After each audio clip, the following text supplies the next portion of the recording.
एक समय की बात है। एक व्यापारी अपनी 3 बेटियों के साथ रहता था। व्यापारी को अपनी तीनों बेटियों से प्यार था। एक दिन उसे किसी काम से दूसरे देश जाना था। जाने से पहले व्यापारी ने अपनी तीनों बेटियों को अपने पास बुलाया और पूछा, मेरी प्यारी बच्चियों, कहो मैं परदेश से तुम तीनों के लिए क्या लाऊं। पहली बेटी ने सुंदर कपड़े और दूसरी बेटी ने गहने मंगवाए। तीसरी बेटी, जिसका नाम ब्यूटी था, उसने अपने पिता से कहा कि वह उसके लिए एक गुलाब का फूल ले आए। व्यापारी ने अपनी तीनों बेटियों से उनके लिए उपहार लाने का वादा किया और अपने सफर पर निकल पड़ा। अपना काम खत्म करके व्यापारी जब अपने घर की ओर चला तो वह तूफान में फंस गया और रास्ते से भटक गया। बहुत कोशिशों के बाद भी वह अपने घर का रास्ता ना ढूंढ सका। तब तक तो अंधेरा भी हो चुका था। तभी अचानक उसकी नज़र एक रोशनी पर पड़ी जो दूर एक महल से आ रही थी। व्यापारी ने सोचा, शायद महल में उसे रात बिताने की जगह मिल जाए, इसलिए वह उस तरफ चल पड़ा। जब व्यापारी महल में पहुंचा तो महल में कोई भी नहीं था। उसने हर तरफ देखा, लेकिन उसे महल में कोई नहीं मिला। आश्चर्य की बात थी कि खाने की मेज पर कई प्रकार के स्वादिष्ट व्यंजन रखे हुए थे, लेकिन उन्हें खाने वाला कोई नहीं था। भोजन को देख व्यापारी की भूख और बढ़ गई थी, इसलिए उसने भर पेट खाना खाया और एक कमरे में मुलायम गद्दों पे सो गया। सुबह व्यापारी ने जब महल के बगीचे में सुंदर गुलाब खिले देखे तो उसे ब्यूटी से किया वादा याद आ गया। उसने एक फूल तोड़ा और घर की ओर जाने लगा।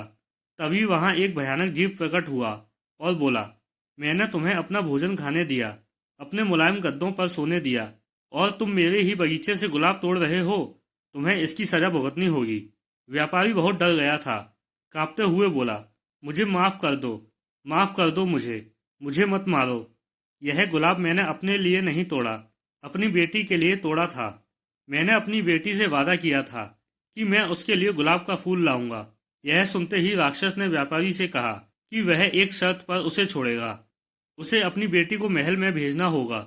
डरा और घबराया हुआ व्यापारी अपनी बेटी को भेजने का वादा कर वहां से चला गया।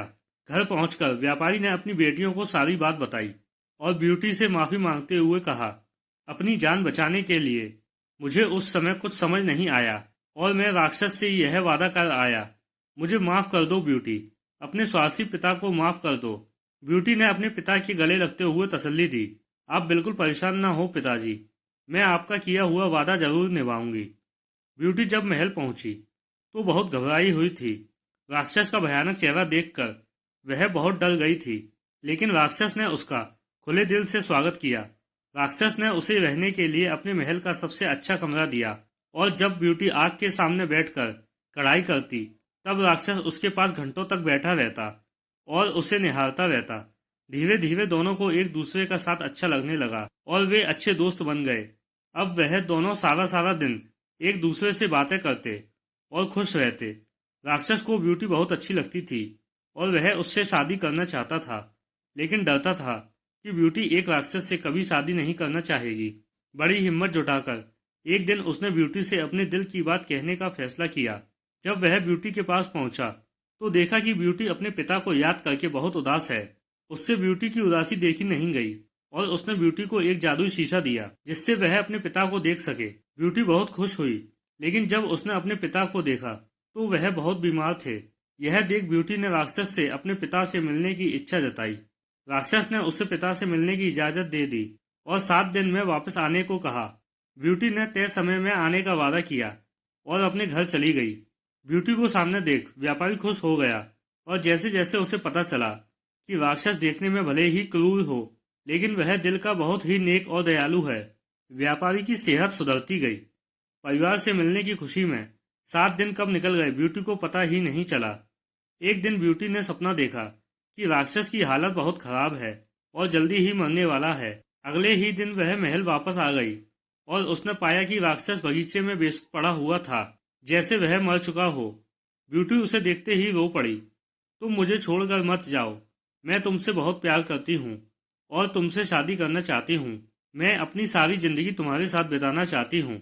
जैसे ही ब्यूटी ने यह शब्द कहे, एक रोशनी ने राक्षस को ढक लिया और जब रोशनी गायब हुई तो भयानक और क्रूर दिखने वाला राक्षस एक खूबसूरत राजकुमार में बदल चुका था। राजकुमार ने बताया कि एक दुष्ट जादूगरनी ने उसे एक राक्षस बना दिया था और सच्चे प्यार से ही उस जादू को तोड़ा जा सकता था। बहुत समय से राजकुमार उस लड़की को ढूंढ रहा था जो उससे उस रूप में प्यार करे जिससे सब डरते थे, जो उसकी सूरत से नहीं बल्कि उसके गुणों को चाहे।